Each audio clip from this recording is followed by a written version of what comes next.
Don't you know you are about to commit a heinous crime? You only use long forks for long noodles and short forks for short noodles.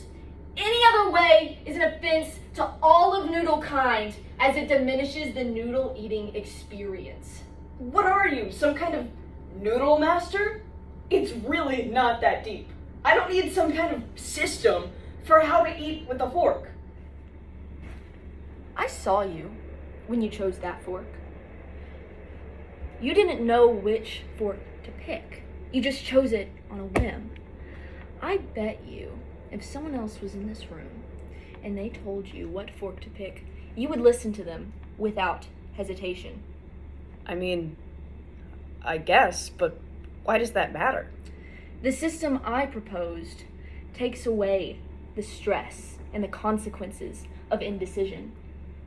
Tell me, do you value freedom? Yeah. Well, a psychiatrist named Dr. Kamal Arikan in 2023 once said, "If you let indecisiveness take root, you're really letting other people make decisions on your behalf." Now, letting other people choose your fork for your pasta may seem inconsequential now, but it's a slippery slope that leads to a total loss of autonomy entirely. Therefore, to avoid this slippery slope, what you want to do is stick firm in your fork usage system. Okay, I can see where you're coming from. But why do I need to follow your system when I could just make my own that says that this fork should be eaten with this pasta? I'm glad you asked. My system is objectively the best. After many years of research, I've discovered that smaller utensils can minimize overeating, as studied by Lewis James in his article in 2018 on spoon sizes and their effects on people. Now, less overeating means you'll have a healthier lifestyle. And also, smaller utensils can prolong the eating experience, which is desirable in the case of when you're eating something as delicious as pasta. But now you may be asking, Noodle Master, why would you even use a long fork at all when this short fork is so great? I was literally just about to ask that. Well, when you eat long noodles like spaghetti or fettuccine, you have to twirl the noodle onto the fork, as opposed to scooping or stabbing with something like a short noodle. Well, when you have to twirl the noodle onto the fork, you get rid of any control you have over the quantity of noodle on that fork, making everything I said about small utensils irrelevant in this case.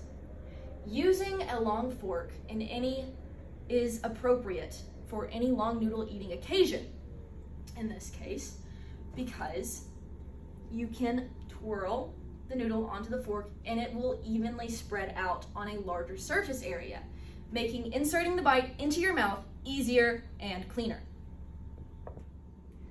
Okay, so short fork for short noodles because you can control the bite size, and long fork for long noodles because it gives you more room to twirl?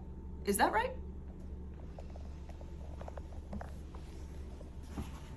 Precisely. Follow me.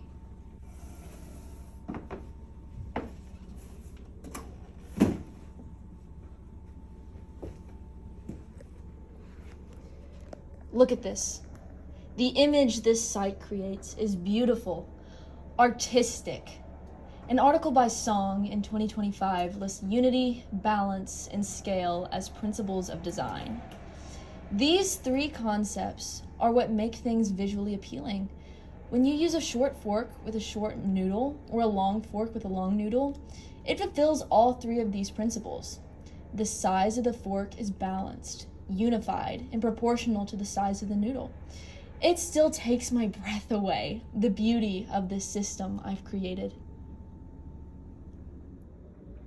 Well, Noodle Master, I hate to admit it, but you've convinced me.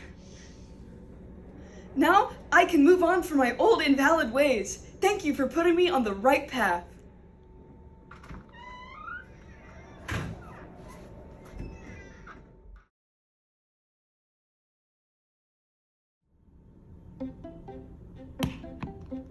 Okay, I'm having short noodles, so that means I have to use the short fork. Now I can enjoy my pasta the right way. Thanks, Noodle Master.